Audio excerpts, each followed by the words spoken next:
Bonjour à toutes et à tous, j'ai le plaisir de vous retrouver pour ce nouvel épisode de notre podcast La Voix des Retailers, consacré aujourd'hui à un sujet crucial dans la transformation du retail, le M-commerce, également appelé commerce mobile, et son évolution dans le secteur de la grande distribution.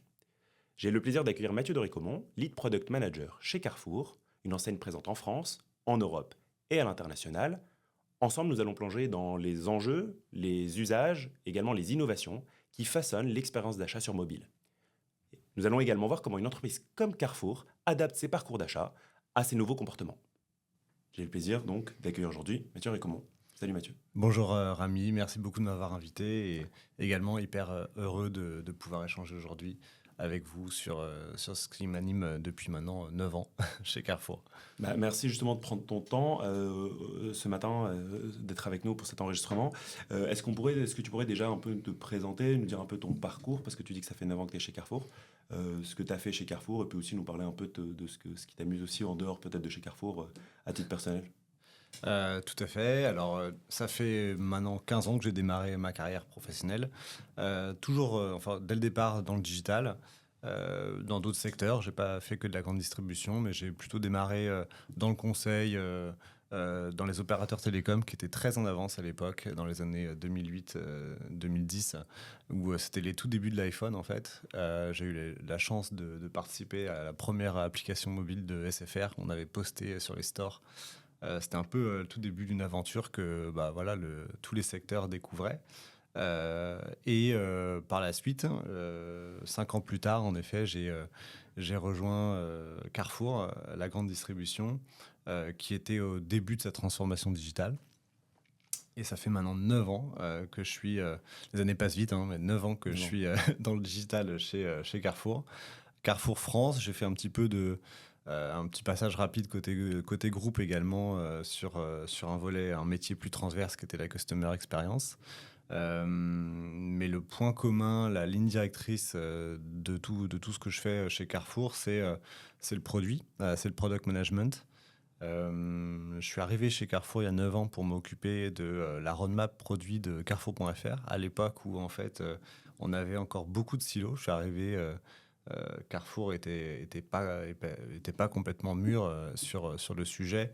Il y avait 50 sites, une vingtaine d'applications mobiles. En fait, à chaque fois, l'organisation de Carrefour avait répliqué en fait ces départements sur du coup le digital. Donc il y avait un site pour le drive, un site pour la livraison à domicile, et pareil pour la partie app.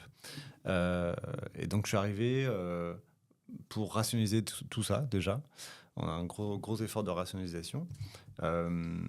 Et ensuite, pour opérer finalement l'accélération qui est arrivée plutôt aux alentours de 2018. Juste avant le Covid, on a senti le vent tourner. Ça tombe bien, je pense que c'était le bon moment. Exactement, où là, la grande distribution a vu en fait... l'avantage du digital et à quel point c'était absolument clé. En 2018, donc, on a opéré avec beaucoup d'investissements la fusion des 3 sites clés qui étaient Carrefour.fr, le Drive et la livraison à domicile.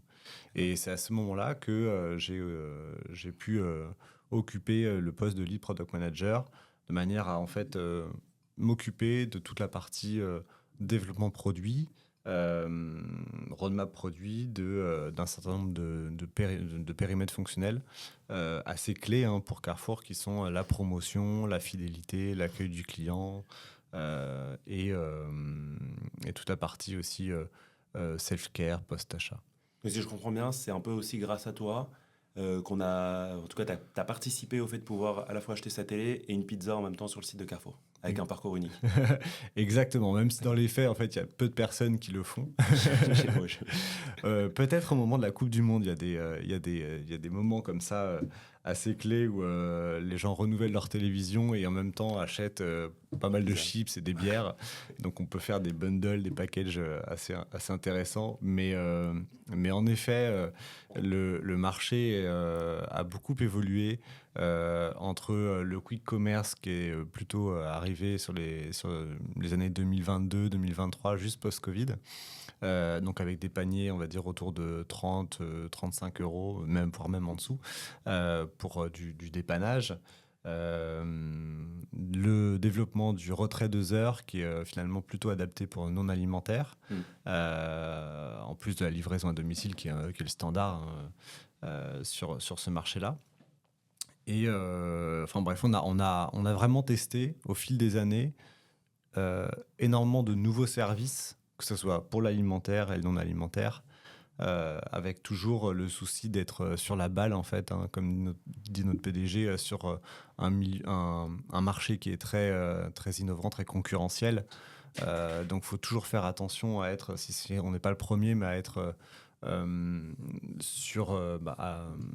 à l'écoute de ce que font les concurrents pour pas se faire distancer, parce que ça va très vite. Et c'est un milieu, un secteur exigeant. Mais c'est en ça aussi que c'est passionnant. Ça va vite, c'est aussi ça qui je pense, qui t'anime au quotidien. Il me semble qu'il y a un autre truc que tu aimes bien qui va vite. Alors j'ai une question, c'était le paddle. Parce que je ne sais pas si c'est ta seule et unique passion, mais en tout cas je sais que tu aimes le paddle aussi. On a quelques bons joueurs aussi chez BCC, donc c'est pour ça que je pose la question. C'est une invitation à un tournoi. Je n'irai pas moi-même, mais on en a des bons en tout cas. Non, j'allais dire comme c'est un milieu, enfin, c'est un secteur qui est assez prenant. C'est toujours intéressant de se sanctuariser des moments un peu pour se défouler. Moi, ça fait des 20 ans, 25 ans que j'ai testé tous les sports de raquettes. Moi, je suis un passionné de sport de raquettes. J'ai même fait sport enfin option sport au bac. Okay. Et 15 ans de club de badminton, mais j'ai fait du tennis, ping-pong et tout, et le paddle qui est arrivé à la mode sur Paris, je pense qu'il doit y avoir 2 ans, 3 ans. Ça monte fort. Mais je fais déjà des tournois, ouais.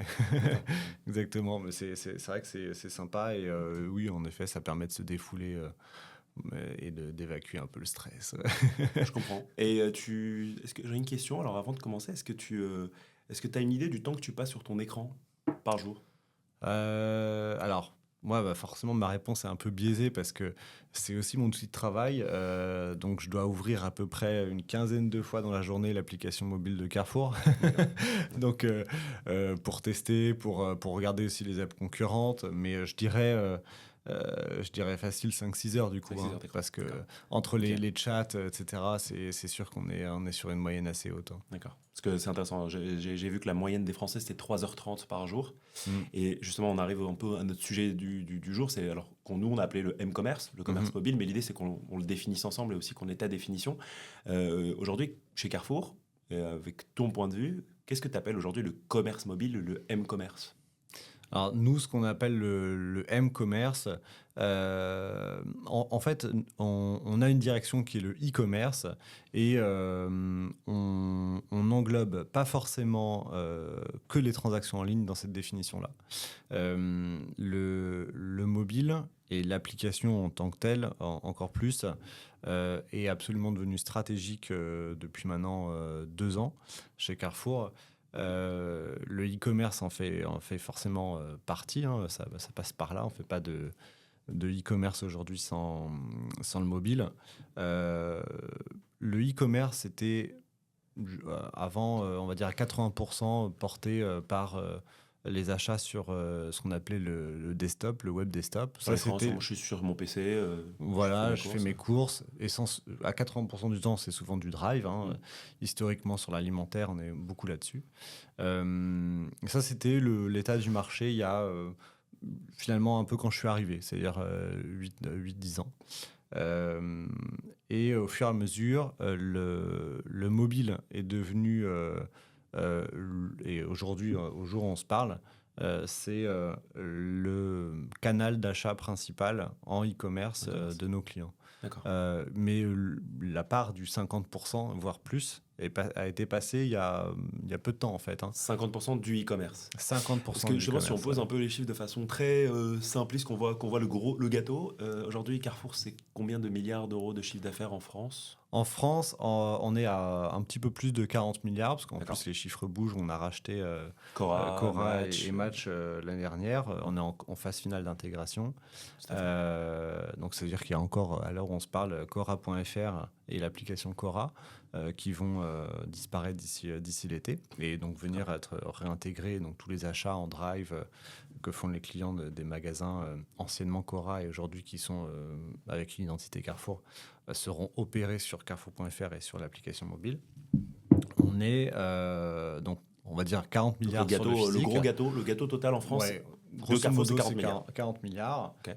Et en e-commerce, on est un petit peu au-dessus de 2 milliards. Quoi. D'accord. Donc en fait, 5%. on peut dire que c'est entre 5 et 8%. Ok.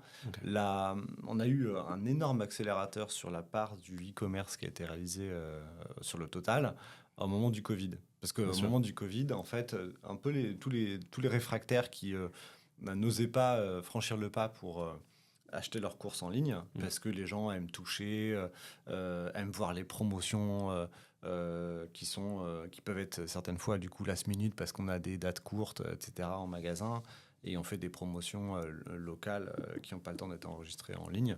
Il y a eu, donc le Covid a facilité, a forcé un peu les gens à passer au drive. Ouais. Alors, au drive ou même à la livraison, évidemment. La livraison était extrêmement aussi plébiscité puisque les gens ne pouvaient pas forcément sortir de chez eux. Puis il y a plein de gens aussi qui ne sont pas forcément véhiculés parce qu'il faut avoir en tête quand même que le drive, c'est un business qui s'adresse aux gens qui ont principalement une voiture.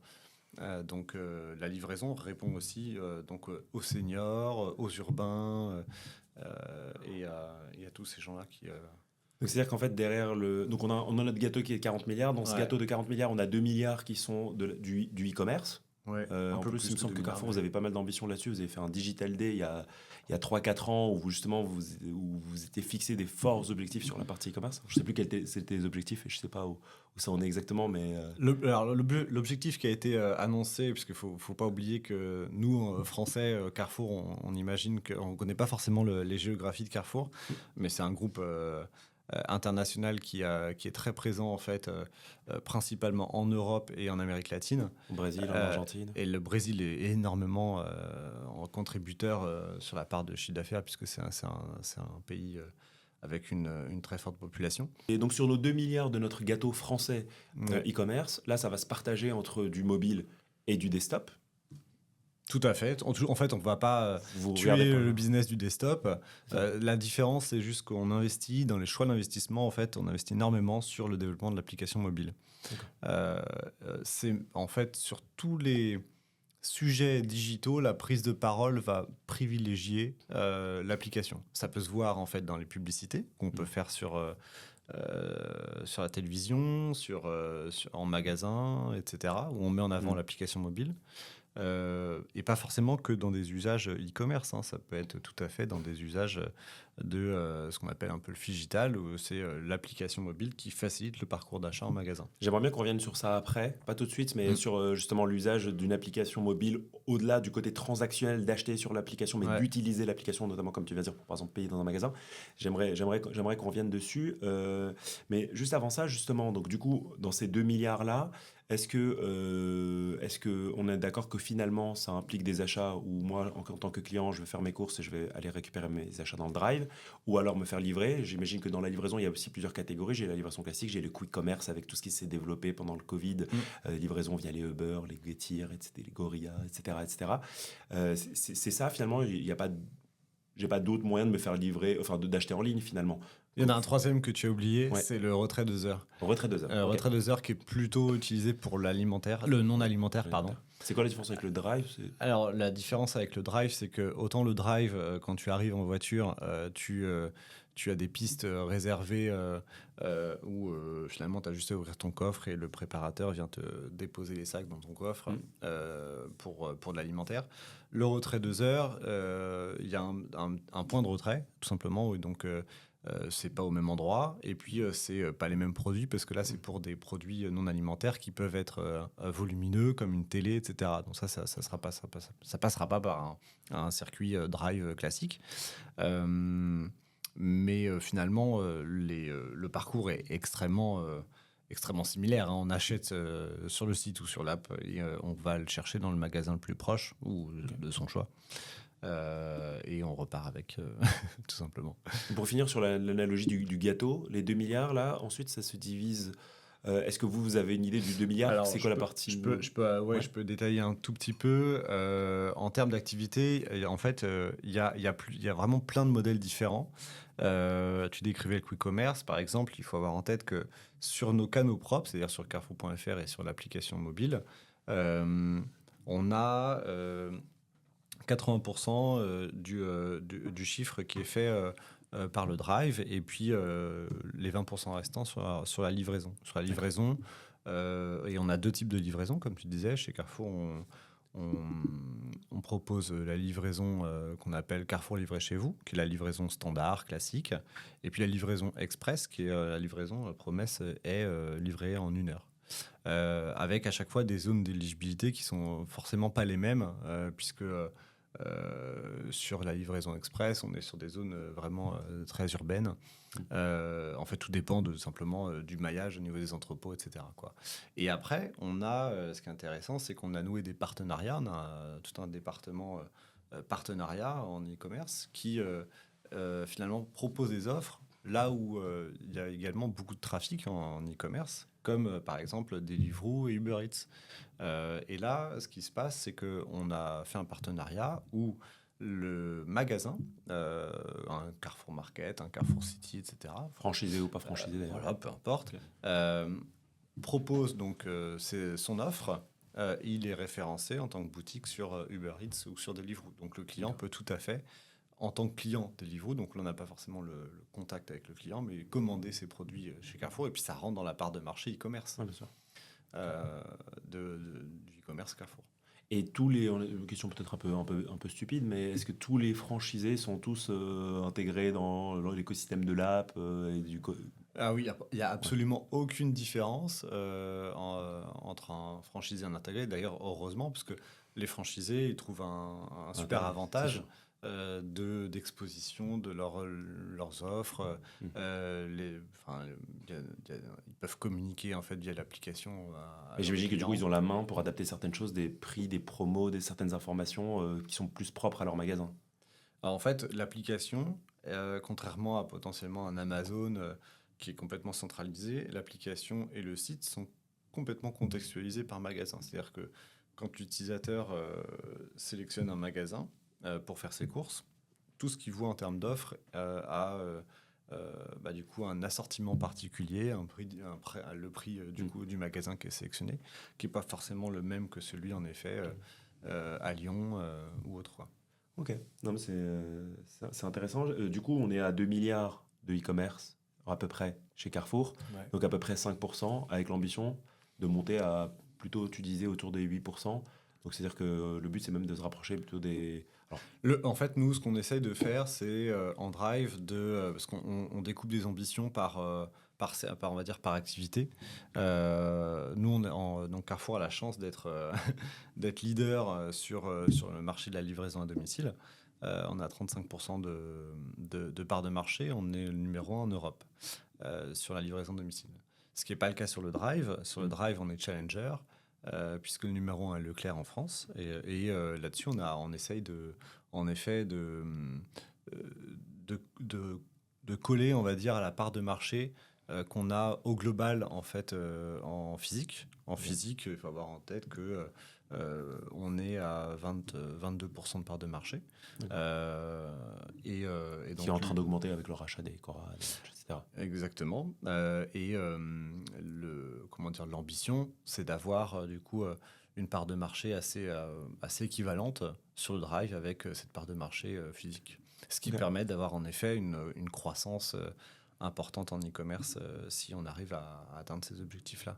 Alors, je regardais les chiffres du e-commerce au total, hein. En France, on a sur 175 milliards d'euros de chiffre d'affaires, il y en a à peu près 56%, donc un peu plus de la moitié, qui est réalisé sur mobile. Est-ce que chez Carrefour, sur les 2 milliards, là, tu sais dire à peu près quelle est la part Aujourd'hui, je disais qu'on était, on était passé récemment à un petit peu plus de 50%. C'est un peu plus 50. Donc vous Ouais. êtes à peu près en ligne avec la moyenne globale. Exactement. Ok. Aujourd'hui, en fait, alors, nous, on ne calcule pas, comme je disais tout à l'heure, la part de chiffre d'affaires global opéré depuis un téléphone portable. On regarde le chiffre d'affaires sur l'application Oui, et c'est puis le ça. chiffre d'affaires sur le web. Mais Ok. on pourrait s'amuser à calculer, en effet, la part de chiffre d'affaires réalisé en web mobile. C'est la question que j'allais te poser. Mais, alors, forcément, on le suit, hein, mais en fait, le chiffre d'affaires qui est réalisé sur le web est principalement réalisé en web desktop. Pourquoi ? Parce que c'est lié en fait au business et au comportement d'achat en fait des utilisateurs. C'est-à-dire que nous, comme on est un acteur principalement de l'alimentaire, sur l'alimentaire, les paniers des clients ont beaucoup de produits comparé à un achat non alimentaire où souvent ça va être 1 ou 1,5 produits, 2 produits. Donc le temps pour commander n'est pas le même. Nous, la proposition de valeur de l'app et du web en e-commerce sur l'alimentaire, c'est de faire gagner du temps. C'est ce que recherchent nos clients via le e-commerce. Sinon, ils vont au magasin faire leurs courses. Hein. Donc, ce qu'on vend finalement, c'est du gain de temps. et donc, si en web mobile, l'expérience en fait, on pilote, hein, c'est un KPI qu'on pilote, le temps de course. Aujourd'hui, on a entre 30 et 40 minutes. Hein. 30-40 minutes de temps pour faire mes courses sur l'application. Exactement, sur l'application et sur le web. Okay. C'est à peu près, en fait, c'est assez similaire le temps, puisqu'en fait, heureusement, on a un nombre de produits dans un panier qui est assez similaire. Un panier moyen assez similaire. Donc le temps est forcément long, donc forcément web mobile c'est pas super adapté, alors que l'avantage en fait de l'application, c'est que d'un point de vue technique, ça permet des raccourcis, on n'a pas à se réauthentifier tout le temps, on n'a pas plus pratique pour l'aspect routinier. En termes de performance, c'est plus rapide. J'allais dire qu'en fait quand on est dans un business de gain de temps, les points clés c'est en effet que l'expérience d'achat soit hyper fluide et rapide. Et l'application mobile est vraiment le canal optimum pour faire ça. Donc aujourd'hui, et on va avancer après sur la partie chiffres. En fait, juste pour clôturer, du coup, ça veut dire que aujourd'hui sur les 2 milliards qu'on a sur la partie e-commerce, j'ai une partie qu'on considère mobile qui représente plus de 50% qui est faite via l'app. Et après, j'ai une partie plus desktop ou alors app. Enfin, je suis sur mon téléphone et je me connecte, mais pas via l'app. Et parce que je pourrais aller sur une tablette aussi, je pourrais aller sur une tablette et me connecter. Oui, c'est très marginal aujourd'hui. Et tout ça, ça va représenter moins de 50% que je me connecte en desktop, que ce soit sur mon PC, sur mon téléphone, sur ma tablette. Et puis j'ai un peu plus de 50% qui va être vraiment réalisé via l'app. Exactement. Ouais. Ok, c'est très clair. Ok, merci beaucoup. Et du coup, ça veut dire que ce soit les 56% moyens de la FEVAD ou vous aussi qui êtes à plus de 50% sur l'application mobile, à ton avis, qu'est-ce qui explique que globalement les clients ils vont plébisciter l'utilisation de l'app pour faire... Alors j'allais dire en fait, je l'ai un tout petit peu évoqué en effet, c'est que l'énorme avantage déjà de l'application, c'est que quand on l'ouvre, on est déjà authentifié. Pourquoi ? Parce qu'en fait, techniquement, les choses sont faites de telle sorte que le client reste authentifié pendant 1 an. On a le droit en fait de ne pas le déloguer pendant un an. Okay. Donc c'est hyper agréable pour l'utilisateur d'arriver sur une interface personnalisée. Ça c'est le premier point. D'accord. Nous, on le monitor, là, je ne vais pas le dire, mais on a un taux de trafic logué, c'est le KPI dont on parle, sur le site qui est beaucoup moins élevé. Et donc, quand on parle par exemple, de temps de course, la personnalisation, c'est un levier absolument majeur à actionner. Donc, dans les parcours, en fait, plus on arrive à personnaliser les produits que le client voit, plus on lui facilite la vie et on lui fait gagner du temps. Je donne un exemple. Aujourd'hui, quand vous tapez légumes sur le moteur de recherche, Si vous êtes connecté, eh bien, ça va en priorité vous ressortir les légumes que vous achetez régulièrement. Ce qui fait que vous n'avez pas forcément besoin de taper carottes, puis chercher le modèle de carotte que vous achetez, etc. Ça va forcément venir Sur la vous base de mon accélérer historique les d'achat. courses. Exactement. Les gens, en fait, achètent régulièrement les mêmes produits. Et donc, c'est évidemment beaucoup plus agréable de naviguer sur une interface qui est complètement... En fait, on retrouve tous ces produits très facilement en un clic. Vous n'aviez pas lancé une initiative qui s'appelait Mes courses en 5 minutes Exactement. C'était l'ambition, la promesse, on va dire, c'était de ça. réduire le temps de course de 40 minutes, on va dire 30-40 minutes en moyenne, à 5 minutes. D'accord. Pourquoi ? Parce qu'on est parti du constat que, en effet, 80% du panier d'un client pouvait être prédit. Et donc, une des fonctionnalités qui est très ancienne, en fait, c'est la fonctionnalité de la liste de courses. La liste de courses, aujourd'hui, quand le client il est connecté, sans avoir à la construire lui-même, on est capable de lui générer via nos algorithmes tous ces achats fréquents et de lui suggérer en fait une liste pré-remplie dans laquelle il a juste à faire défiler et ajouter progressivement ses produits au panier. L'idée, c'était que dans cette initiative qui s'appelait Mes courses en 5 minutes, on lui mette de manière très simple, en moins d'un clic, l'accès à ces fameux produits achats fréquents, mais également ces indispensables qui peut en effet avoir besoin ponctuellement pour quand les placards sont vides. Je pense par exemple à de la lessive, tous ces produits-là qu'on n'achète pas forcément tous les C'est-à-dire que mois. toutes les semaines, il allait me pousser mon yaourt ou mon skyr, Exactement. mais mon desktop, il allait me le pousser tous les 6 mois potentiellement. Voilà, en fait, Ok. on peut faire des sélections en effet en fonction de la fréquence qui n'est pas forcément la même. D'accord. Puis après, il y a aussi tout le travail autour de la promotion. La promotion, par définition, elle est toujours temporaire.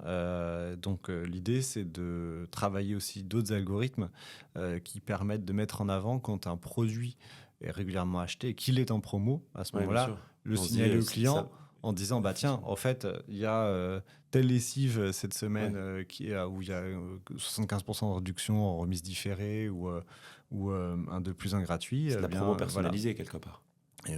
C'est le premier niveau de la promo personnalisée, puisqu'en fait, cette promotion-là que tu décris là, dans l'exemple que je donne, c'est une promotion normalement accessible à tous, mais qui peut en effet là, être poussée de manière un peu contextualisée, parce qu'on sait que le client est plutôt appétent à ce genre de produit. Donc le m-commerce, c'est la promesse de la vitesse et de la personnalisation.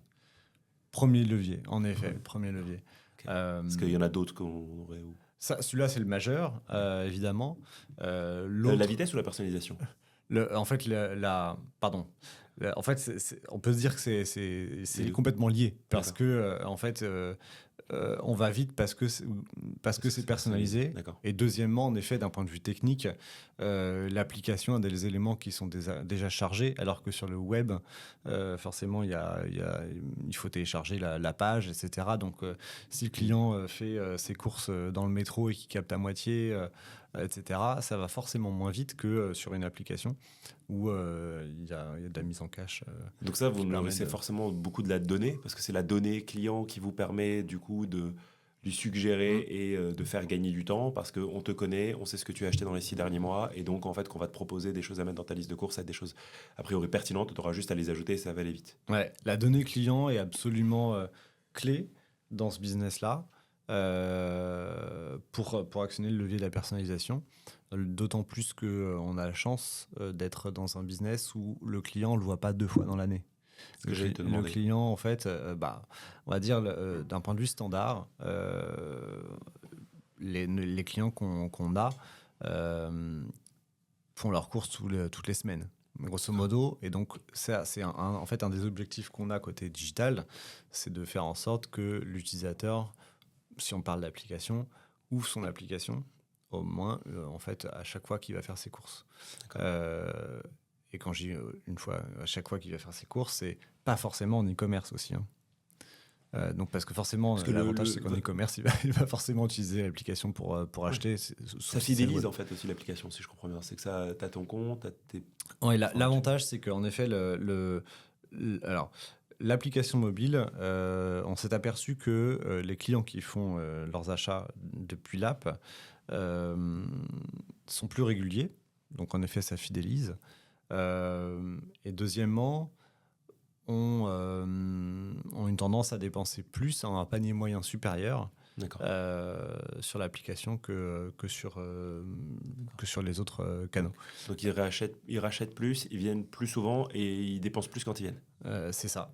Et les clients omnicanaux dépensent plus, en fait, D'accord. aussi. C'est-à-dire qu'en Ok. fait, un client qui achète qu'en magasin va dépenser forcément un petit peu moins que le client qui a l'application et qui achète en e-commerce et également va en magasin.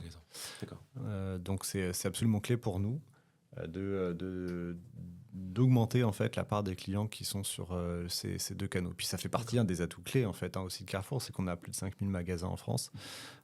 Donc par rapport à un pure player, ça donne une richesse de parcours, d'offres, de services qui est phénoménale. Donc moi, je retiens quand même que le côté routinier, régulier des achats, le fait qu'on y aille souvent et pour acheter quand même globalement beaucoup la même chose, ça fait aussi que l'application, c'est un outil majeur pour vous, Carrefour, par rapport à votre secteur, par rapport à la nature de vos clients et par rapport à ce qu'ils recherchent. Ouais. Ça pourrait être différent pour d'autres enseignes. Ouais, en effet. Alors nous, même donc le directeur général l'année dernière, clairement, on a fait une de ses priorités en disant que Carrefour devait être mobile first, app first même, pour être plus précis, et faire en sorte que finalement la fidélité, qui est un petit peu la carte plastique qu'on donnait à l'époque, il y a 10 ans, à tous les clients pour bénéficier des réductions, devait passer majoritairement aujourd'hui par l'application mobile. Et en fait, il y a tout un volet de dématérialisation que le secteur est en train de connaître par l'arrêt des catalogues papier, par l'arrêt des tickets de caisse papier, par l'arrêt des coupons papier, Ouais, donc et l'arrêt des, en effet, bons, on va dire, ce qu'on appelle un peu les bons CRM, les bons cycles de vie. Donc tous ces bons d'achat qu'on peut activer quand un client a eu, par exemple, une mauvaise expérience ou on détecte qu'il vient plus aussi souvent qu'avant, etc.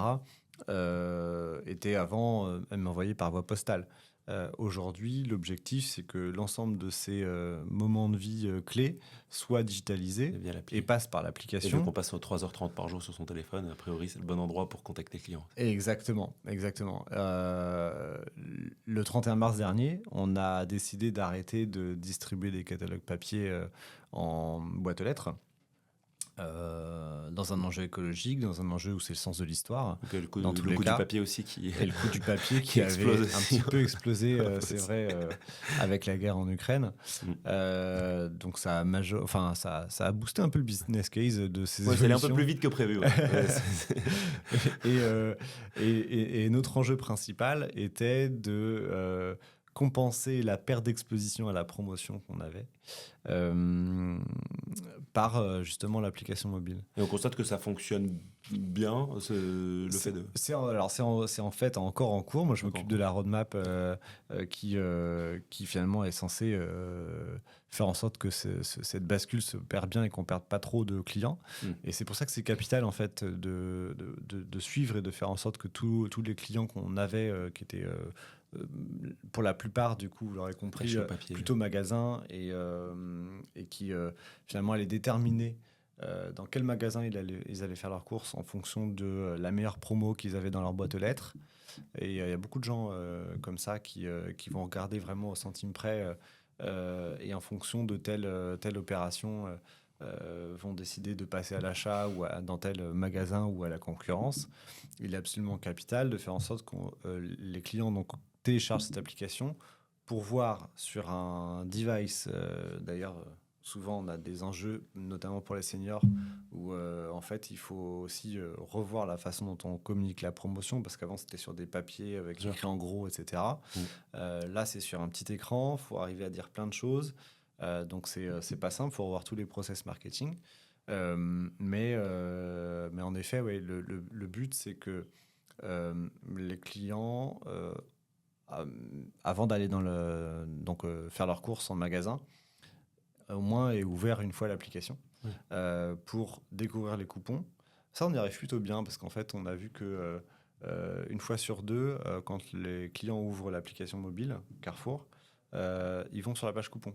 D'accord. Donc, pour voir les coupons qu'ils ont, ils sont tous personnalisés aussi, c'est pareil, on a des algorithmes de ciblage qui font que on essaye de faire en sorte que les clients aient les coupons correspondant à des produits qu'ils achètent bien sûr. régulièrement et qui pourraient les intéresser. Et on essaie de faire la même chose sur la partie catalogue. Ça fonctionne plutôt bien. On regarde en fait combien de millions de personnes vont sur les catalogues toutes les semaines et on monitore en fait en effet le nombre de pages qui sont lues, etc. Et puis là, on est en train d'opérer même la bascule supérieure. C'est hyper intéressant parce qu'on fait plein de recherches utilisateurs pour essayer de voir à quel point, quelle est la part des clients qui sont prêts à finalement abandonner quand même ce format un peu magazine qui est là depuis 25 ans. Oui, ils sont à attachés, un standard, il y a des gens qui sont catalogue. attachés. Exactement. Et finalement, passer sur des codes un peu plus modernes, proches de ce que peuvent faire les réseaux sociaux, donc sous format de story, sous format plutôt e-commerce avec en effet des pages qui ressemblent à des pages de rayons de produits. Donc faut être assez prudent et on fait beaucoup d'A/B tests justement pour tester, pour monitorer, pour s'assurer qu'on perd personne et qu'on ne laisse personne sur le bord de la route en fait dans cette tu as des évolutions socio-démographiques à prendre en compte, enfin, le vieillissement de la population, enfin, c'est sûr que il y a un enjeu de digitalisation et d'utilisation de ces outils, mais en même temps, si tu vas embarquer une population vieillissante qui commence avec un taux de natalité à 1,6 enfants par femme et avec un vieillissement de la population, vous êtes obligé d'en tenir compte. Donc ça, c'est quand même intéressant, cette challenge-là. C'est intéressant aussi ce que tu disais sur le côté routinier, parce qu'il me semble qu'une des meilleures enseignes en termes d'utilisation de l'app, etc., c'est Zoo+, pour lequel, pour le coup, il n'y a vraiment pas d'enjeu Enfin, on rachète juste les mêmes croquettes tous les mois pour son chat. Et il me semble qu'ils sont vraiment dans les mieux classés sur ce sujet de réachat et de réachat par app, par web. Alors, on va checker. Mais en tout cas, sur cette partie e-commerce, ils sont très très bons parce qu'en effet, on ne se pose pas de questions. En fait, on rachète la même chose, on se fait livrer. Il me semble qu'ils sont assez bons. Il y a un indicateur dont tu m'avais parlé en préparant ce podcast qui m'avait intéressé. C'était, il me semble que forcément, quand tu t'intéresses à une app, quand je vais sur l'App Store, il y a un premier KPI qui arrive, c'est évidemment il y a la note, la satisfaction par rapport à l'app, mais il y a aussi le nombre de téléchargements. Il me semble que vous êtes un peu incentivé là-dessus, c'est quand même quelque chose que vous regardez, c'est le nombre de téléchargements. Alors j'ai deux questions, c'est comment est-ce que vous vous classez, vous Carrefour, est-ce que vous êtes bon, est-ce que vous êtes satisfait, et puis qui est-ce qu'il y a devant vous, et qu'est-ce que tu penses de ceux qui sont devant vous, voilà, à ton avis par rapport à ceux qui sont meilleurs, entre guillemets, meilleurs sur la base de ce KPI, sur la base de ce KPI, qui n'est pas... Alors en effet, tu as raison, le nombre de téléchargements de l'application est un KPI clé que le COMEX en fait suit toutes les semaines. On a une ambition extrêmement importante qui a été fixée par notre directeur général, qui est celle d'être du coup l'application la plus téléchargée dans le retail en France. Donc, ce qui n'est pas simple, parce qu'on a beaucoup de gens qui se battent là-dessus. Donc c'est finalement en effet un KPI un peu de pénétration on peut le transformer en ratio. C'est intéressant, c'est de se dire combien de nos clients magasins ont téléchargé l'app. Donc on peut regarder aussi même ceux qui sont du coup encartés. Je ne donnerai pas de chiffres précis, mais il nous reste, on va dire, pas mal de chemin encore à parcourir. On actionne tous les leviers possibles. On a encore lancé on a poké récemment le fait qu'en caisse, par exemple, l'hôtesse de caisse propose au client qui ne sait pas forcément comment trouver l'application dans son App Store, etc., de lui envoyer un SMS carrément qui lui envoie un lien et sur lequel il a juste à cliquer et ça le dirige directement sur l'application à télécharger. Mais donc voilà, donc on a en effet un objectif hyper élevé.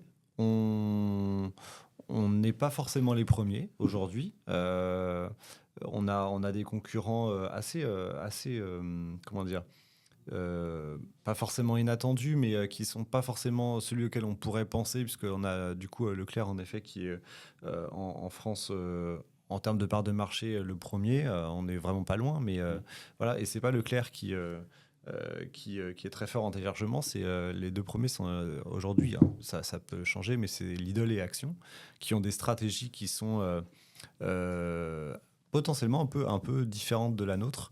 Ils n'ont pas forcément commencé par le e-commerce,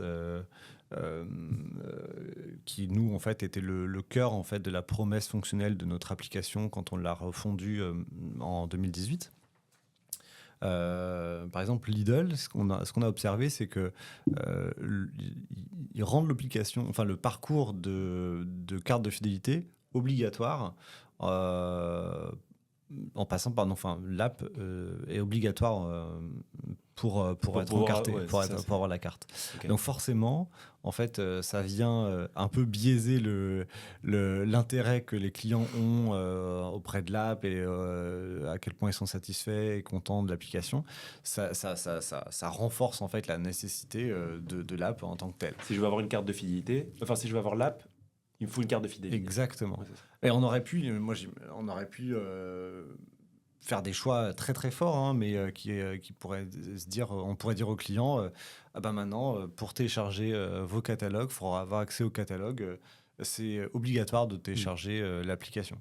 On l'a pas fait parce que justement, c'est ce que je disais au début, on veut laisser personne au bord de la route et on a encore quand même des clients qui refusent même tout simplement qui rejettent hein, l'application et on est quand même une entreprise qui a envie de parler à l'ensemble de tous les Français et donc de proposer une solution. On a tout testé, on envoie nos catalogues sur WhatsApp, puisqu'on sait que la plupart des clients ont WhatsApp également. Donc voilà, il y a la stratégie est différente. On n'a pas peur justement de diversifier. La carte de fidélité, aujourd'hui, vous pouvez la mettre également sur votre wallet. Ok. C'est Mais c'est vrai que je comprends plusieurs que parcours. il y a des enseignes qui utilisent l'app, mais qui l'utilisent pas de la même façon que vous. Par exemple, là, tu parlais d'Action, qui sont dans les deux premiers.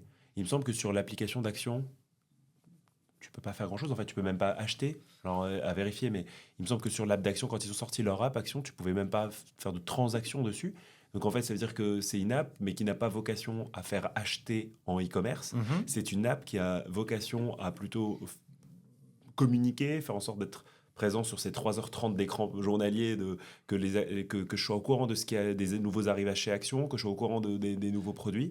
Et finalement, c'est pas du tout, c'est pas la même stratégie. C'est-à-dire Ouais. que eux, en fait, l'app est beaucoup plus pauvre en termes de fonctionnalité.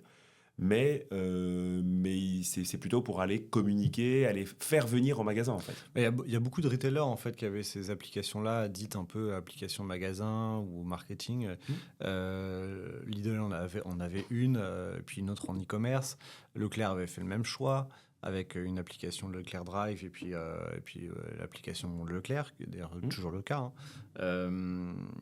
L'avantage à faire ça, c'est que on a une app qui est un peu plus simple, puisque fonctionnellement parlant, elle est moins riche.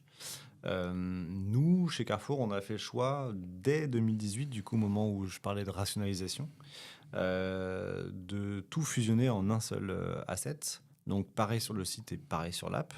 Le but, c'est de faire en sorte qu'on crée des ponts, en fait, entre les activités, qu'un client puisse facilement passer du drive en un clic à la livraison, et puis en même temps, quand il télécharge son application pour ses achats en magasin et donc charger ses coupons sur sa carte ou par exemple consulter son ticket de caisse de manière dématérialisée, qu'il puisse en un clic découvrir les avantages du drive ou demain acheter sa télé ou son frigo pareil en retrait 2 heures, chose que il est beaucoup plus compliqué de faire quand on a décidé de faire plusieurs applications, une pour le e-commerce et une autre pour toute la partie contactabilité. J'ai parlé de contactabilité, enfin pas trop, mais justement là, c'est important. C'est finalement le KPI, l'autre KPI clé en fait. Quand on parle pas de l'e-commerce, c'est la contactabilité.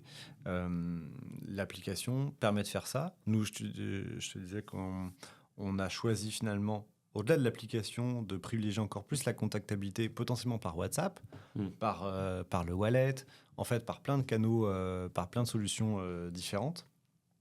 Mais en effet, l'enjeu clé, c'est de faire en sorte que si on ne communique plus par boîte aux lettres, par voie papier, au client, c'est important d'avoir un client qui est contactable par voie électronique. Donc, ça peut être par mail, avoir donc une bonne qualité de données côté mail, par téléphone, et puis en effet, avoir ces fameux consentements qui sont obligatoires, de manière à pouvoir adresser une notification, un push notif à un client, ou en effet via WhatsApp, un message, etc. quoi. Oui, parce qu'en fait, vos applications elles vous permettent aussi d'avoir de la data et de la data omnicanal sur les clients. Là, peut-être qu'une application beaucoup plus simple, ou qui pousserait simplement des catalogues digitaux, aurait pas cette capacité ensuite à utiliser de la donnée et à proposer des choses plus personnalisées aux clients.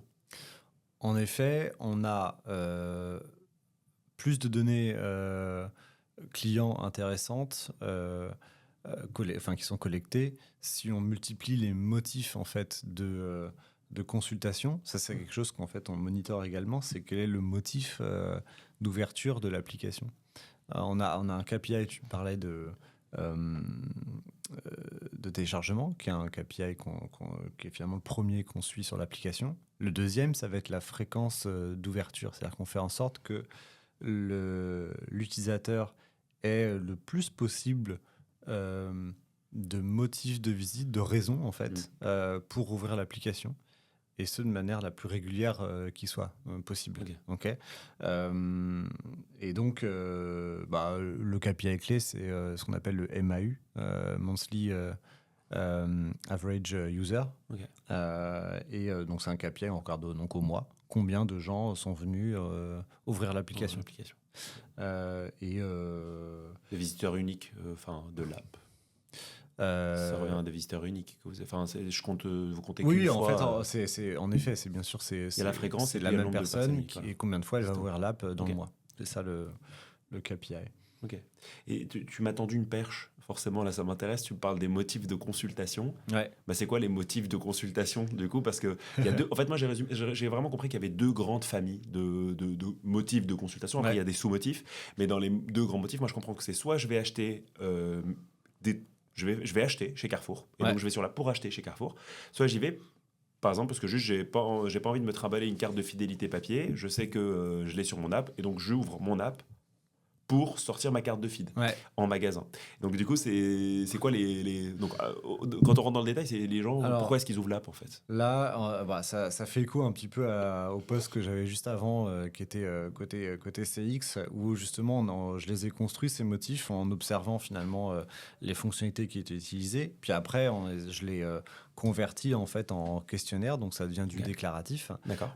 Et on sait exactement quel est le pourcentage de gens qui viennent faire quoi. Et on l'a découpé de manière un peu plus granulaire que ce que tu racontes. On a 5 ou 6 choix.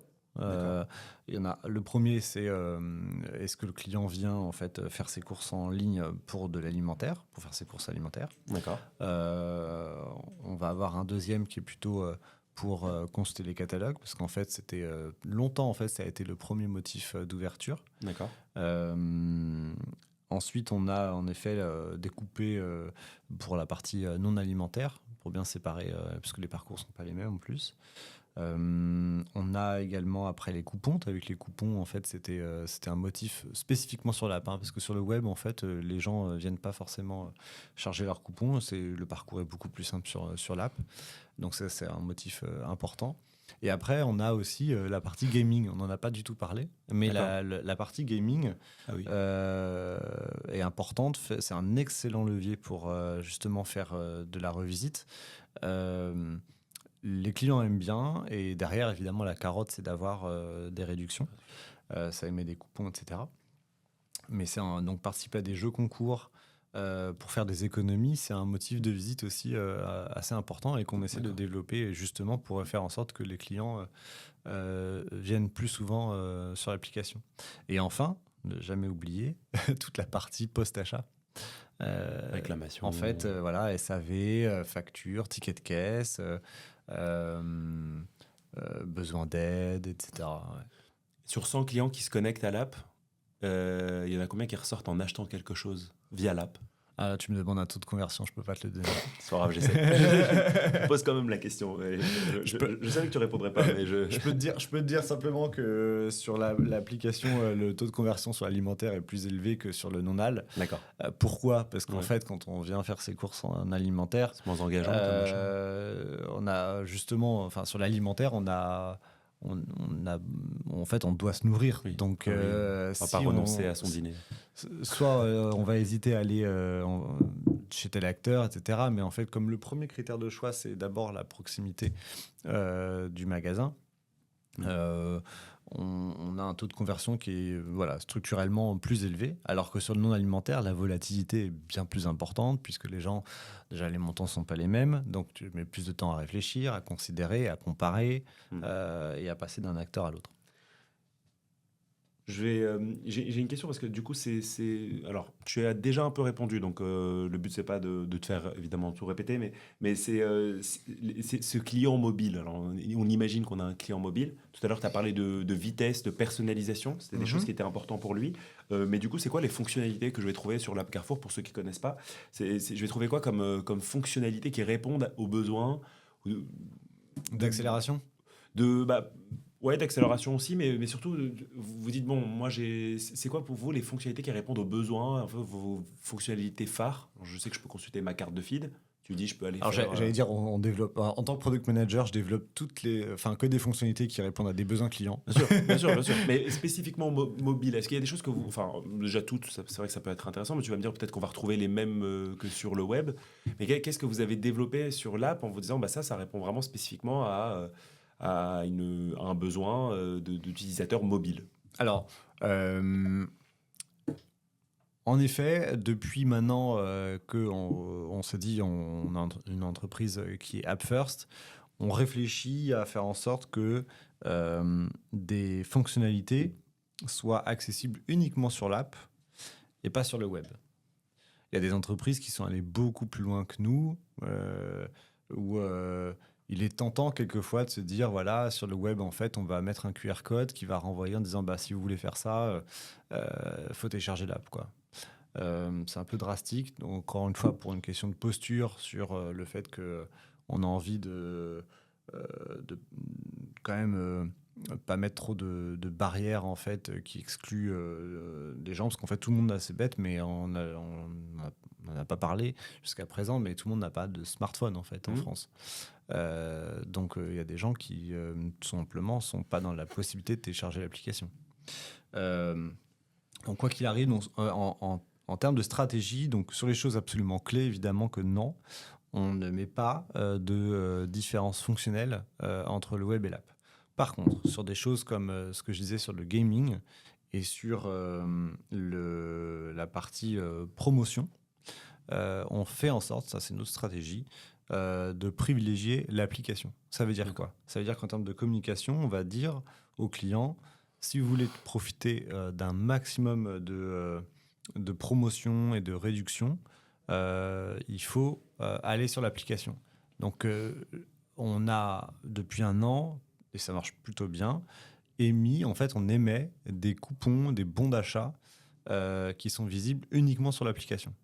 Par contre, ça ne veut pas dire qu'on est obligé de passer par l'application pour en bénéficier. Ça veut dire que le client voit son bon d'achat sur l'app, il le charge sur sa carte et il peut aller, s'il le souhaite, faire ses courses en magasin et en bénéficier. Mais ça passe par l'application. Il est obligé d'avoir l'app. Il est obligé d'avoir l'app. Et pareil, c'est pas absolument clé, c'est pour ça qu'on l'a fait. Mais maintenant, les jeux sont lancés de manière exclusive sur l'application. D'accord. Donc, on fait pas de version web. C'est pas un essentiel. C'est que c'est pas absolument critique. Ça va pas marginaliser un client. Exactement, voilà. Donc, et encore une fois, comme je le disais, les jeux, c'est la carotte derrière, c'est le fait qu'il y ait une économie, un coupon. Donc là, encore une fois, c'est pareil. Ça positionne en fait l'app comme étant le canal pour avoir accès à finalement le plus de réduction possible et les meilleurs prix, quoi. Et J'ai une question parce que du coup, dans les fonctionnalités qu'il y a dans l'app, il y a quand même le sujet du paiement aussi, qui est souvent un sujet qui revient. Sachant que souvent, le client, quand on lui demande son premier irritant en magasin, c'est le temps d'attente en caisse. Est-ce que l'app, aujourd'hui, répond ou a vocation à répondre à fluidifier le passage en caisse pour Alors, justement réduire ce temps d'attente et répondre au premier irritant client en magasin? en effet, et j'allais dire finalement, j'ai eu une réponse un peu partielle sur juste la question précédente sur les features qui sont exclues app. En effet, on est en train de développer un maximum de fonctionnalités qui ont du sens pour accompagner le client dans un parcours in-store. Donc ça reste encore un peu marginal, mais l'idée c'était de remplacer les bornes de prix pour checker les prix en magasin par du coup une fonctionnalité qu'on appelle le price checker qui permet de vérifier tout simplement le prix d'un produit pendant que le client est en magasin. Et puis là, on s'apprête à lancer, à déployer, là, c'est vraiment imminent, le fait de remplacer les scanettes que vous prenez à l'entrée des magasins. Scan and Go, c'est ça s'appelle Euh, Aujourd'hui, c'est Scanlib, en fait, Scanlib. le nom du service. Ok. Les petites scanettes que tu prends, en effet, pour ensuite scanner Qui existe depuis progressivement. super longtemps. Ça, Ouais, pour c'est le coup, ça, 15-20 ans. Et l'idée, c'est de, en effet, faire en sorte que le client utilise son téléphone portable et donc l'application Carrefour pour scanner les produits progressivement. Et puis ensuite, en effet, ça lui permet de fluidifier son parcours en caisse puisqu'il a juste à montrer en fait, le code barre et il a payé ses courses. Donc voilà, l'idée, c'est de, en effet, ponctuellement développer certaines fonctionnalités sur l'application.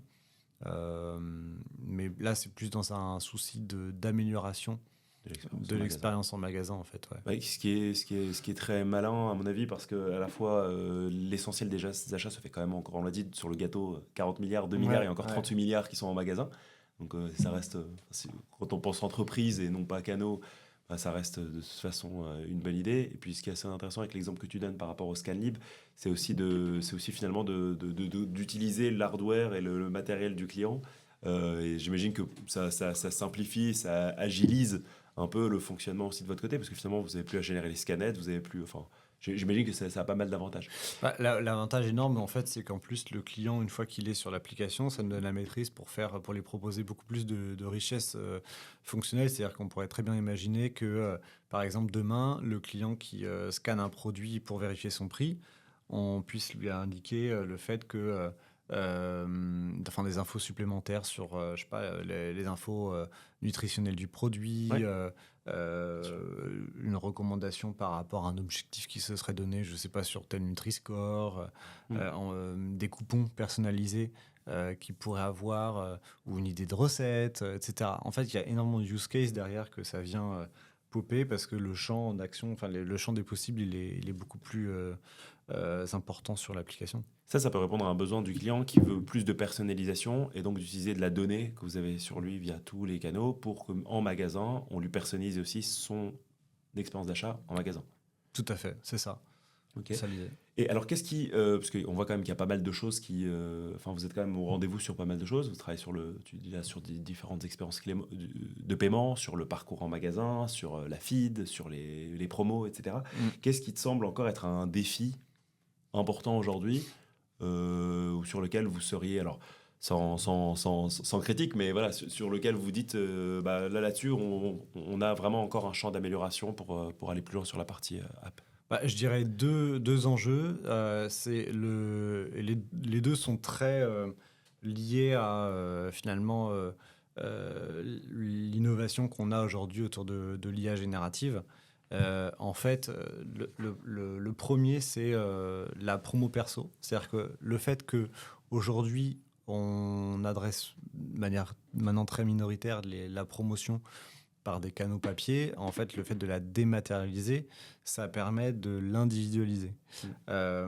Et donc derrière, d'un point de vue budgétaire, de l'optimiser. Pourquoi ? Parce que ça veut dire que la générosité de telle promotion et le budget qu'on va y associer, on va l'orienter de manière beaucoup plus ciblée pour coller en fait aux besoins du client. Donc, premier enjeu, c'est en effet de passer d'une stratégie de promotion de masse à une promotion individualisée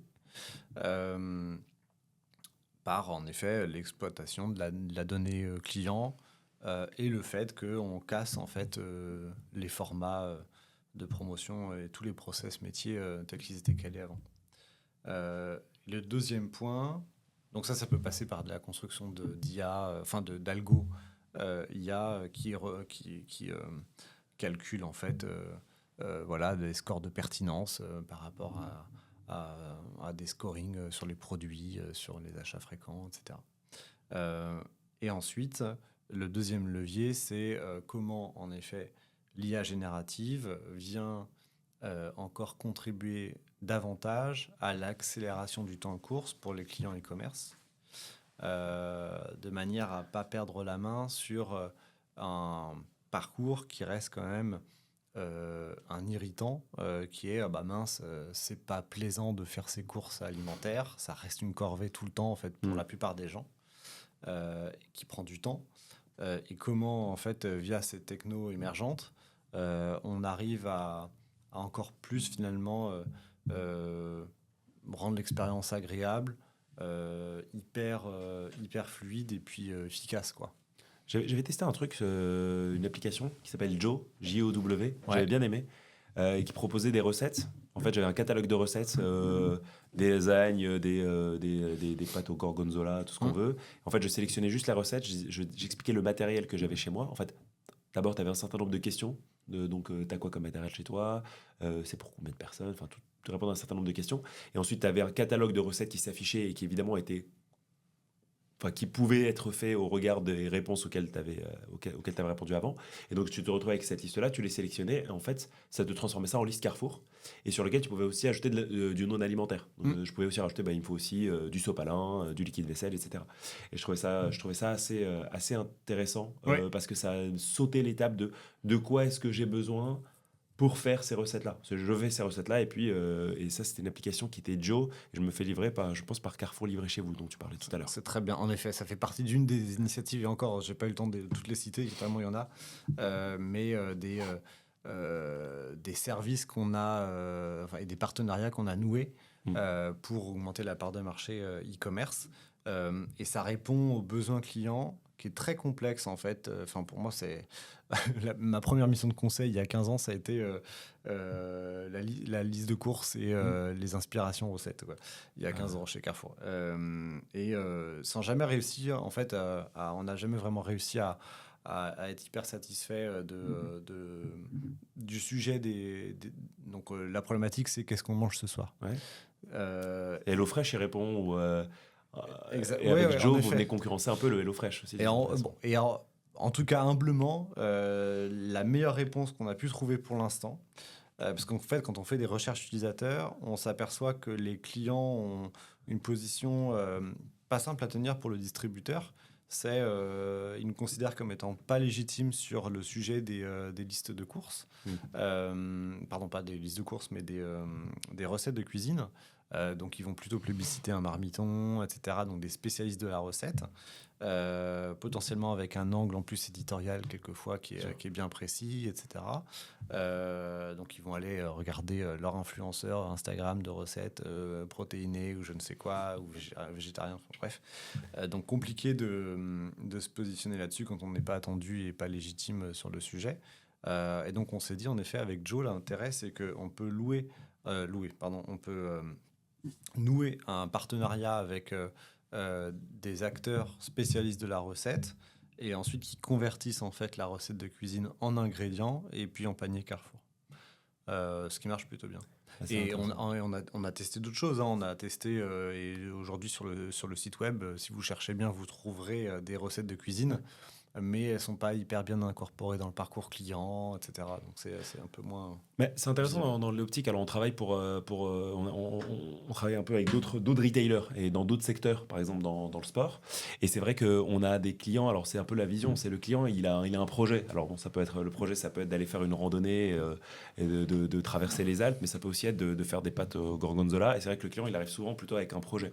Et du coup, je voulais t'interroger sur un projet sur lequel vous avez beaucoup communiqué récemment chez Carrefour. J'ai même vu une vidéo d'Alexandre Montpart qui en parlait. C'est Hopla Plus, Hopla Hopla, qui pour moi répond un peu ce sujet-là. Alors moi je l'ai utilisé, hein, j'ai testé, j'ai adoré. Pour le coup, c'est d'arriver de dire bah voilà, ce soir j'ai un dîner, on est 4, il y en a 2 qui consomment de l'alcool, il y en a 2 qui ne consomment pas d'alcool, il y en a 2 végétariens, il y en a un qui adore la viande et ça, et propose-moi un plan pour ce soir. Et donc, et voilà, je voulais te poser une question là-dessus parce que déjà nous expliquer un peu comment ça fonctionne concrètement, comment vous avez eu l'idée de créer ça, la différence entre Hopla qui existe déjà depuis un moment et le Hopla Plus aussi. Okay. Voilà. Alors Hopla, en effet, c'est le nom de notre première initiative avec l'IA générative il y a maintenant 1 an et demi de ça. Il était accessible que depuis carrefour.fr, donc il n'était pas sur l'app. Et en effet, il répondait à cette problématique-là de l'inspiration, c'est-à-dire voilà, j'ai 4 personnes ce soir à nourrir et aide-moi franchement à me faire en 2 secondes mon panier de courses. Donc le parcours était plutôt simple, on avait un peu l'interface d'un bot, d'un chat quoi, classique. On lui écrit en expérience conversationnelle et le clic d'après, c'est on arrive sur une page de résultats de recherche sur lequel il y a tous les produits qui sont suggérés et le client peut tout ajouter au panier ou picorer, c'est-à-dire enfin voilà, prendre les produits qui l'intéressent et les mettre au panier. Ça, c'était la première initiative. Et en effet, sur un use case plutôt d'inspiration, pas recette, mais ça fait un peu les deux, quoi. C'est-à-dire que c'est du conseil et de l'inspiration. Et ensuite, comme j'ai pu le dire à plusieurs reprises, l'entreprise est vraiment met l'accent sur l'application mobile. Donc on s'est dit il faut avec du coup l'accélération de l'IA générative, la nouvelle version doit être sur l'application mobile. Donc elle est que sur l'app. Hopla Plus est que sur l'app. Et on n'a pas forcément vocation à le mettre sur le site internet prochainement. C'est tout récent, hein, les lancements ils datent du salon Vivatech, donc d'il y a une dizaine de jours. Les premiers chiffres sont très encourageants. Donc ça convertit bien. Ça veut dire que ce qui est chouette, c'est que ça correspond finalement vraiment à une attente utilisateur. L'angle est un poil différent de Hopla. On est un petit peu moins sur justement la dimension inspiration, on est plus sur la dimension accélération du temps de course. D'accord. Hein, c'est vraiment la promesse première.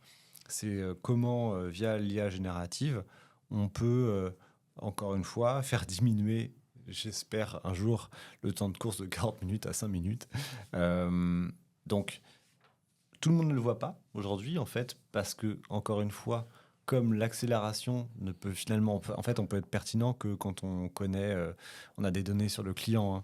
Donc, il est réservé qu'aux clients qui sont plutôt acheteurs fréquents en e-commerce aujourd'hui. Donc, la fonctionnalité est invisible pour les clients qui ne sont pas connectés et pas acheteurs fréquents. Et quand, du coup, le système détecte que... on a suffisamment de données pour pouvoir proposer une expérience agréable et pertinente. À ce moment-là, la fonctionnalité apparaît. Et dans ces cas-là, en fait, on a 2 possibilités de finalement l'utiliser, Hopla Plus. J'ai l'impression que toi, tu utilisais plutôt de l'expérience conversationnelle où tu as écrit tout ce que tu voulais. Exactement. Et puis, en fait, on a aussi une autre façon de le faire qui est via les boutons d'action. Et de cliquer, en fait, se laisser guider. Et ce qui est assez drôle, c'est que quand on propose ces boutons, en fait, c'est majoritairement plutôt le mode de navigation plébiscité par les clients. D'accord. Voilà. Après, le problème de ce genre de bouton, c'est que finalement, on vient un peu enfermer le client dans un certain parcours. Alors que finalement, comme tu dis, en effet, si tu le testes, tu peux aller sur des choses un peu plus ouvertes. Un peu plus ouvertes, ouais, tout à fait. Mais en tout cas, en effet, les chiffres sont plutôt encourageants. Donc, Et cette initiative, et parce que j'imagine qu'il y en a eu d'autres, notamment quand on parle d'IA aujourd'hui, ça fleurit et il y a quand même beaucoup d'idées, beaucoup d'initiatives dans tous les sens. Pourquoi vous avez priorisé celle-ci et vous y êtes pris comment pour la développer? Est-ce que c'est de l'interne? Est-ce que vous avez fait appel à de l'externe? Enfin, voilà, comment est-ce que vous avez... voilà, deux choses. La première, c'est comment vous priorisez toutes ces initiatives? Parce qu'il y en a plein. On a parlé de mes courses 100 minutes qui peut-être a moins fonctionné au final. Là, Hopla, ça a l'air de fonctionner vu qu'on va sur Hopla Plus et qu'on continue. Comment est-ce que vous priorisez et comment vous y prenez pour tester ces choses-là on est quand même dans des phases de test and learn. Alors en fait, il y a une gouvernance maintenant qui est en train de se monter sur tous les use cases autour de l'IA au niveau du comité exécutif avec une double tête. C'est-à-dire qu'on a notre directeur e-commerce Emmanuel Grenier et puis Caroline Dacier côté marketing qui regarde en fait toutes les initiatives au sein de l'entreprise, qui screen et puis voilà, on fait après c'est assez classique, c'est-à-dire qu'on a une liste de use cases qui sont identifiés par les métiers et quelquefois aussi par le produit. Et ensuite, on évalue en fait les potentiels gains pour ensuite prioriser ça et voir dans quel sens on prend la chose. Et puis après, l'avantage, c'est qu'on peut paralléliser quand même énormément puisque c'est extrêmement divers, hein, les sujets d'application d'IA. Le marketing est en train de tester la génération en partenariat avec Publicis de publicité uniquement par de l'IA. Donc, c'est-à-dire que demain, les publicités TV, les fiches produits qu'on va afficher pour tout le business autour du SIA, donc de l'achat de trafic, le trafic payant, va être généré par de l'IA. Oui, il n'y a pas forcément besoin de prioriser, en fait, parce que tout n'atterrit pas au sein de la Digital Factory. E-commerce marketing, il y a plein de use cases. L'idée, c'est de voir sur tous les process, en effet, Carrefour, comment l'IA peut aider à aller soit plus vite, soit être plus pertinent, plus efficace, etc.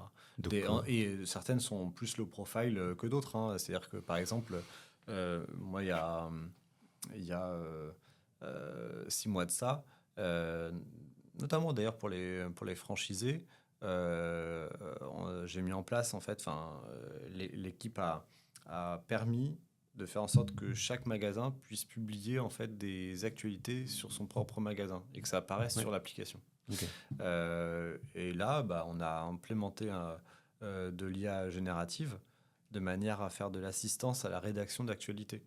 Donc comme ça, le directeur, etc., en 2 secondes fait une petite phrase et puis ça lui rédige un petit article de 5 lignes qui va bien, inspirant, catchy, qui donne envie d'aller découvrir la promo du moment dans le magasin, quoi. Et les initiatives là, de votre backlog, de votre liste, donc où Hopla Plus a été plutôt en haut et aussi cette initiative-là pour les franchisés a été plutôt en haut si vous l'avez développée, ça émane d'où ces besoins-là? C'est le terrain? Ouais, en fait, ça dépend. Le Hopla Plus est plutôt venu d'un enjeu communiqué par le top management. L'autre... c'était également un fort besoin, en fait, on va dire, de la direction des franchisés qui nous disait il faut qu'on travaille en fait à des fonctionnalités qui soient utiles pour nos clients franchisés sur l'application. Mais l'IA générative faisait pas forcément partie de la promesse initiale. L'idée, en fait, derrière, c'est... de toute façon, quoi qu'il arrive, ça c'est un peu le product manager qui parle en moi. C'est-à-dire que la fonctionnalité... pour qu'elle rencontre en fait son public, souvent, faut qu'elle corresponde à une attente client, quoi, et à un besoin ou un irritant. Soit client, soit franchisé, soit... non, pas franchisé, mais je veux dire le client final. Que le client final, en effet, soit il voit un intérêt, en fait, une utilité. Sinon, en fait, on fait des choses pour... Et qu'est-ce qui arrive juste derrière, du coup, derrière un de mes forts enjeux, c'est d'arriver d'accompagner en fait le service client à se transformer. Donc derrière, c'est de passer d'un modèle assez classique où le client appelle et il y a un téléconseiller au bout du fil qui l'aide à résoudre son problème, à faire en sorte de mettre de l'IA dans l'ensemble de tous les process du service client, que ce soit du coup en back-office ou déjà en fait mettre en place les systèmes pour éviter que le client nous appelle et l'autonomiser pour pour qu'il trouve en fait sa réponse tout seul sur le site ou l'application via du coup l'IA générative. Je pense à un truc tout bête, ça paraît extrêmement aujourd'hui obsolète de se dire qu'on va demander au client de lire une FAQ de 30 lignes pour trouver sa réponse, alors qu'il a un réflexe de comment dire, taper aujourd'hui dans le chat GPT sa moindre question, de trouver la réponse. Je sais pas si toi ça te fait cet effet-là, mais maintenant on s'aperçoit qu'on a la flemme en fait d'aller même sur un site internet et de taper une question. On s'habitue. Et on s'habitue. Et en fait, on se dit, bah non, mais en fait, ça va me prendre trop de temps d'aller sur un site. Et tu poses ta question dans l'app de chat GPT et tu as la réponse. Alors que la difficulté, c'est qu'il faut la vérifier. Mais en effet, c'est tellement plus rapide. Et puis tu te dis, tu as une synthèse, tu as une agrégation des différents contenus, ça va être plus efficace et tu vas avoir gagné au moins une minute. On est d'accord. Écoute, on va arriver au bout de notre échange. Déjà, je te remercie pour cet échange passionnant. Pour le coup, on a vraiment pu, je trouve, bien creuser les différents sujets. Moi, j'en ai appris pas mal. Je pense que les auditeurs aussi, ils en ont appris pas mal sur ce que fait Carrefour et ce que vous faites sur l'app. Après, on les invite aussi à aller sur l'app, pour le coup, et à télécharger l'app pour exactement passer de la troisième à la première position. Je voulais te remercier sincèrement en tout cas pour les échanges, pour nous avoir expliqué comment est-ce que vous utilisez le mobile au sein de votre expérience client et aussi comprendre des enjeux que ça peut avoir au-delà de façon générale pour les retailers. Il y a une question qu'on pose systématiquement à nos invités. C'est une anecdote. Ça fait quand même 10 ans que tu es chez Carrefour. Est-ce qu'il y a une anecdote ou quelque chose qui t'a particulièrement fait rire ou pleurer ou depuis que tu es arrivé chez Carrefour avec des clients, avec des équipes, avec quelque chose que vous auriez développé Oh là là. On n'avait pas préparé la question. Une anecdote. Si, j'en ai une assez marrante, assez récente. C'est l'importance en fait de la culture d'entreprise chez Carrefour, parce que là on voit avec les personnes en fait qui nous rejoignent de chez Cora. On a forcément en fait chez Carrefour on a une culture quand même assez finalement où les personnes sur Paris sont plutôt jeunes, technophiles, etc. C'est vrai que plein de fois, et même il y a 7-8 ans, quand je suis arrivé chez Carrefour pour parler au marketing, à la responsable des catalogues, à chaque fois, il y a un peu la barrière quelquefois du langage où on a, on va dire, la personne de la tech qui parle avec ses mots. Voilà. Et à chaque fois, le nombre de fois, on m'a dit ah mais Mathieu, mais j'ai absolument compris aucun mot de ce que tu viens de dire, alors que moi j'avais l'impression de parler là on t'a hyper clairement. Là on t'a compris, t'as pas eu trop d'anglicisme, donc je pense que ça allait, mais voilà, non, mais c'est vrai que c'est passionnant le monde du digital, parce que ça bouscule les gens en fait sur ce qu'ils faisaient tout le temps, enfin pas tout le temps, mais depuis un certain nombre d'années. Et c'est hyper agréable de travailler finalement avec des personnes qui ont des parcours différents. Et là, ce qui est chouette aussi avec Cora, c'est qu'en effet, ça nous remet un petit peu, encore une fois, dans pourquoi on fait les choses, comment on les rend plus accessibles auprès des clients et même auprès des gens qui ne sont pas forcément dans notre vie de tous les jours chez Carrefour en interne, parce que ça fourmille de projets. Et c'est vrai que quelquefois, on est un peu auto-centré sur notre façon de nous exprimer, nos façons de raisonner, etc. Et donc, l'arrivée de nouvelles équipes permet aussi de rechallenger. Ouais, et en fait, ce qui est super, c'est qu'Alexandre Bompard leur disait encore la semaine dernière, c'est que Carrefour, c'est tellement large, tout le monde, c'est une marque en fait que tout le monde connaît, tout le monde est en contact avec elle plusieurs fois dans le mois. Et en fait, il dit toujours que la richesse en fait de l'entreprise vient aussi de sa diversité. Et c'est hyper important que les personnes chez Carrefour soient les plus diverses possibles pour être finalement les plus pertinentes, parce que ça vient en fait, c'est parier sur l'intelligence collective. Bah écoute, c'est un très beau mot, une très belle phrase de fin. Et je te remercie en tout cas pour tout le temps que tu nous as accordé pour la richesse des échanges à nouveau. Et puis pour les auditeurs, je vous donne rendez-vous pour un nouvel épisode très prochainement du podcast La Voix des Retailers avec un autre invité que vous découvrirez en temps voulu. Merci à toutes et à tous de nous avoir écoutés sur Spotify ou YouTube. N'hésitez pas à vous abonner, liker et commenter. Et on se retrouve très bientôt pour un prochain épisode.